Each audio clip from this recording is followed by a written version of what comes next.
Here we go again, but this isn't just another DUI case. This is her 10th DWI. 10 times behind the wheel, drunk, and somehow miraculously no one's dead. But this time, she's back in court, and the judge is done playing games. Katherine Welch has been in and out of the system for decades. 10-year sentence, 15-year sentence, parole, rehab, relapse, you name it. But now her attorney is trying to flip the narrative. Not a criminal, but a survivor. Not a repeat offender, but a reformed woman. Today, we witnessed the final reckoning. Will the court show mercy or deliver justice with the full weight of the law? Buckle up, because this one goes from legal to emotional in seconds. Miracle. But miracles don't last forever. 9 times over. State of Texas versus Katherine Welch. Ma'am, are you Katherine Welch? Yes, Your Honor. And Ms. Welch is here with her attorney, Mr. Gertz. State's attorney is present. Ms. Welch was previously in court, entered a plea of guilty to driving while intoxicated, third or more, as well as a prior offense, which made it a second-degree felony offense. There was no agreement with regard to punishment. I have received the pre-sentence report, and has everyone had an opportunity to review that report? We have, Judge. Are there any additions or corrections to that report?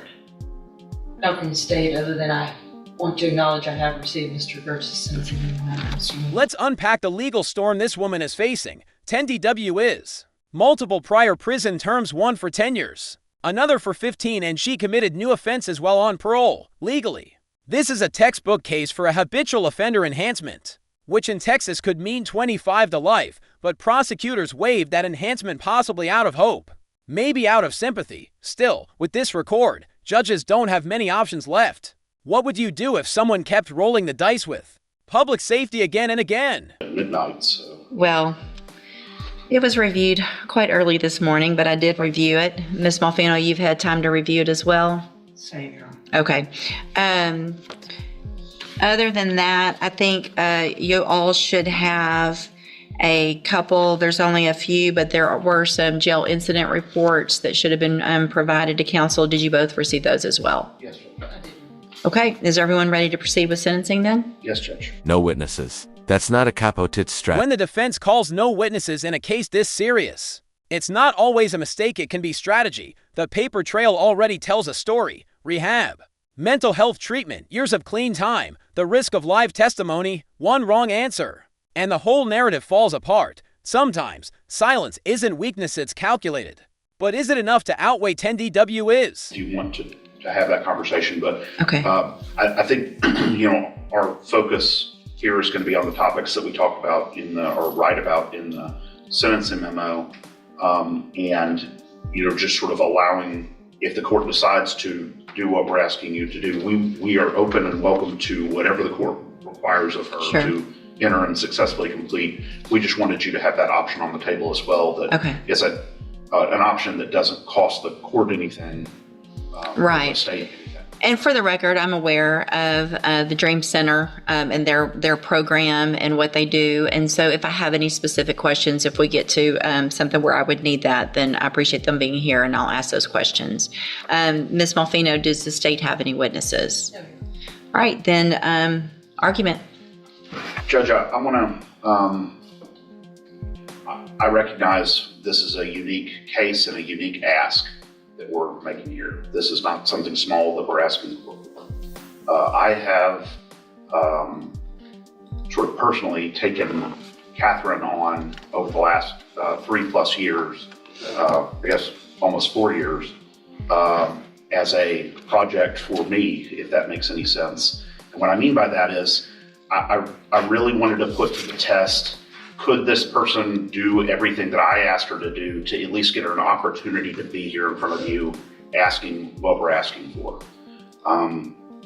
She exceeded. This is where the defense pulls a page out of a redemption novel. Her attorney paints a picture of someone who didn't just get sober, but rebuilt her entire life. Trauma counseling, voluntary drug testing, mentoring relationships, and a year-long outpatient program. It's powerful.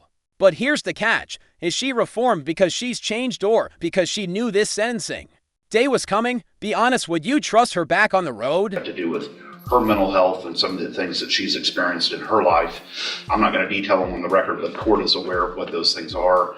incredibly traumatic events that I think she had repressed and had never really addressed and explored. And so those counselors recommended not just aftercare, but a specific outpatient program to address some of the trauma issues that she's had. She went and checked into that program, stayed for basically a year, and again, did everything we asked her to do. When I told her to go get her own drug patch, I told her to go get her own interlock device. She did all of that. Those records should be attached to the memo. She was successful, has been following the rules, doing everything we've asked her to do, had been going to AA, had gotten a counselor, actually reached out and befriended the director of the Dream Center to try to figure out what she can do next to sort of commit herself to her sobriety and to fixing the mental health issues that I think stem from the challenges that she faced as a young person. She sometimes it's easy to look at one side of the ledger, the rap sheet or the criminal history, and think that defines this person. What I have been fortunate enough to do is to really dig down and get to understand her as a human, and see that all the progress she's made, all the effort she's made, and see what she's done well and all of the problems that she's been addressing well.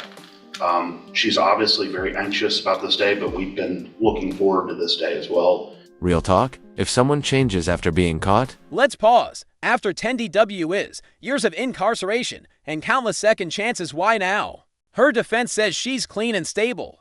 But some might argue that anyone would get it together if prison was on the line, so we're asking you, do you believe Katherine Welch truly changed, or is this just survival mode in disguise? Drop your verdict in the comments. We're reading them all. She was asked by one of the examiners in the probation report if she felt she needed treatment. She said she didn't feel like she needed treatment. She wasn't opposed either. I want to clarify what we mean by that. I say this here, but what she would say, I think, is she did 90 days of detox rehab related treatment, has continued aftercare, has continued mental health care.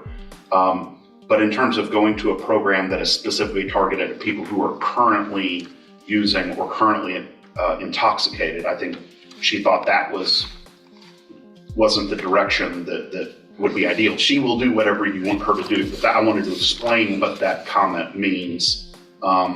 And so there's a lot of times, as you know, Judge, private rehabilitation programs will just reject you if you've been clean for 3+ years, as she has. And so they just won't even accept you at all.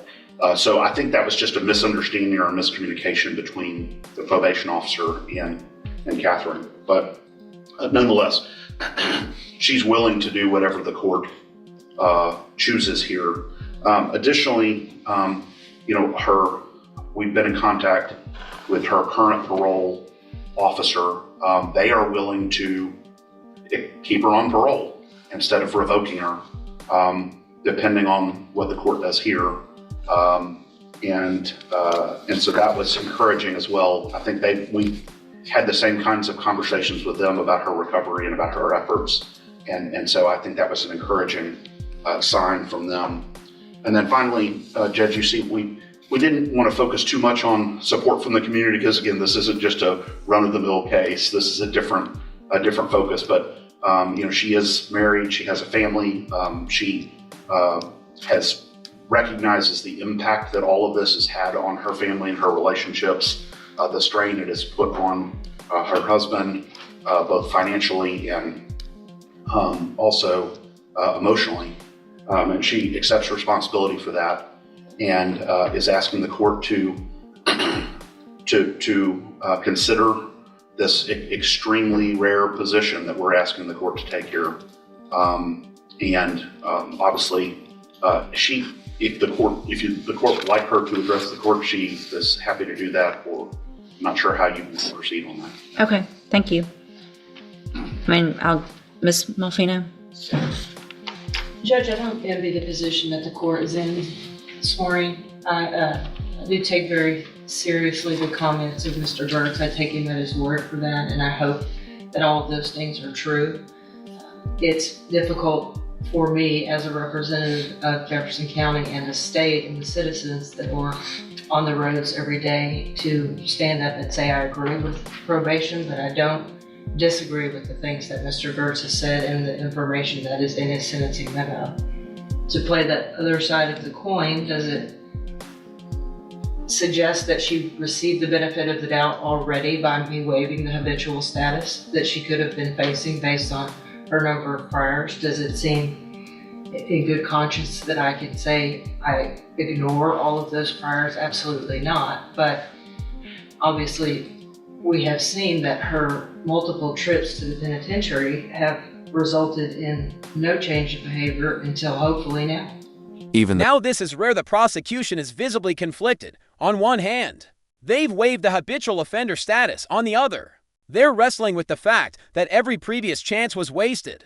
It's a legal tug of war, sympathy for the human being versus responsibility to public safety, and the stakes couldn't be higher. Even the state can't say with confidence what the right punishment is here. Imagine sitting in that judge's chair. What do you do? Being probation, but I don't, again, disagree with the comments that Mr. Gertz has. We've had multiple conversations about this case. I know he's worked very diligently at it. I don't really know, Judge, and that's why it's before you, that putting her in prison for 20 years and her getting out in 2 versus an extensive probation period where she can continue the recovery she's been doing is a better option. But again, I don't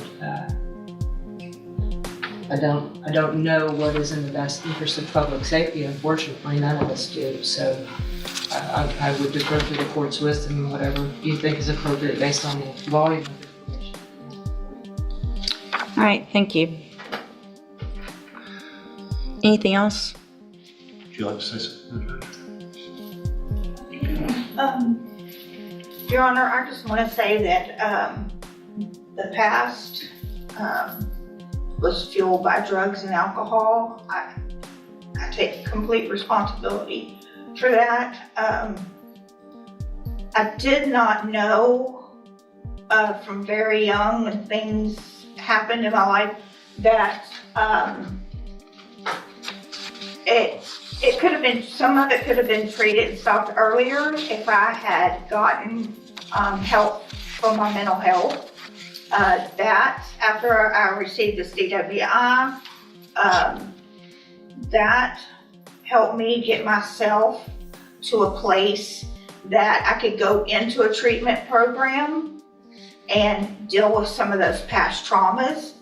In the past, I didn't. I medicated and drank to just forget about the pain, just numb myself out. I didn't know how else to deal with that until when I got on my mental health meds, and I have bipolar, I have PTSD, and my mind back then was very chaotic. And I just want to say, after I had my mental health meds, I was able to go through treatment at Santa Maria in Houston, and that place really saved my life. I did extensive 90-day treatment with trauma counselors. It was a trauma-informed community there. And also, when I completed that, I worked an outpatient program, but I still lived on their facility. I went to the sex trafficking and recovery program, and I was in that for about 8 months, where I got the state paid for the counseling for trauma still. And I just worked really hard in that. I got a job while I was in there. And then once that program was over, I moved to a sober living facility in Oxford House. Heavy stuff. Childhood trauma, addiction, mental illness. You can feel her pain. But the court's job isn't therapy, it's protection. In spring, and I worked there until I felt like I was strong enough to come home and do what I needed to do. And I was in the complete program for right out of here. And I'm sorry, I'm very nervous today. And I know that my past record is like Ryan said, atrocious. But you know, the things that I had to deal with within myself from when I was a little girl, those are things that you don't go to prison, even in their programs there, that you don't talk about. It's just, you just don't. And I'm asking you, please do not send me back to prison. I want to move forward. I have moved forward in my life, and this year that I've been in jail has given me more time to think and know that I am definitely headed in the right direction. I have a sponsor. I attend AA at home. I moved on with my life as far as I could with my sobriety. I mean, I knew this charge was out there. And I think I made some really good choices with my Mid-County AA friends. They've helped me a lot. And I am open to anything. I will abide by all the rules and do anything that's asked of me. And I think, I know now that I'm responsible and capable of taking care of my business and my life. Thank you.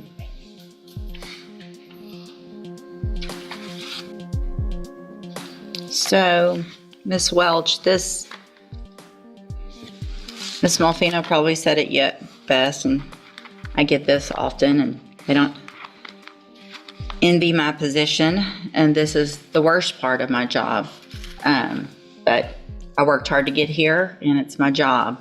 Part of my job, it's several things, and it's to look at, obviously defendants and giving chances and things like that, but it also is about making our community safe. And I have to look back. This is your 10th DWI. It's not your 5th. It's not your 8th. It's the 10th. And while I understand the trauma that you went through, that you've been to safety 3 times. You've been given opportunities on probation where they were revoked. You've had opportunities while you were on parole to do what you have done now. And while I appreciate what you've done, and I think that's great, and my goal isn't to, to stop any improvement, but I can't, in my opinion, in good faith, go home tonight, look myself in the mirror and say I gave somebody on their 10th DWI that your last sentence was for 15 years in prison. The one before that was for 10. The one before that, you've gone to another 10 year back in 09. I mean, this goes back to the 90s. You got a 10-year sentence in 2011. While you're on parole for that one, you get another one. So they give you 15 years and you get out and you're on parole and you do it again. The fact is, we're just lucky that you haven't killed someone in our community. And there it is. 10 DW is multiple prison sentences. Rehab, probation. Boom, 18 years. The courtroom goes silent. The judge's voice doesn't rise, it hardens. He lists every chance she got, every rehab stay, every parole opportunity, and still, she kept drinking, kept driving, kept endangering lives, and now, the cost is time, nearly 2 decades behind bars, no celebrations, no applause, just justice. Harsh, maybe, but necessary. That's for you to decide. I find you guilty of driving while intoxicated. I'm going to sentence you to a term of 18 years in the institutional division of the Texas Department of Corrections. You will receive credit on that sentence for any time that you've been in custody that the law gives you the right to receive. You're going to be handed a trial court certification that shows this was not, well, I guess there was an agreement because the waiver of the enhancement, which could have been a 25 to life, as Mr. Gertz said. So I'm going to hand you the certification that shows this was an agreement. You've waived your right to appeal I'm also handing you a written admonishment regarding your ineligibility to possess a firearm or ammunition. Possession, because of the judgment entered against you, you're ineligible under Texas law to possess a firearm or ammunition. Possession of a firearm or ammunition could lead to charges against you. You should read the written admonishment I provide you. If you have any questions about that, you can talk to Mr. Gertz and Miss Welch. 18 years. No celebration. No. This wasn't just a court hearing, it was a collision of law, addiction, trauma, and redemption. Katherine Welch's story is a brutal reminder some cycles are hard to break. And public safety isn't negotiable. The judge had to weigh a decade of offenses against 1 year of change. In the end, he made a call most wouldn't envy, but one he felt he had to make. If you found this case as shocking as we did, hit that like button. Share your take in the comments and make sure you're subscribed for more jaw-dropping courtroom breakdowns. We've got more real cases, real drama, and real justice coming your way. Don't miss it.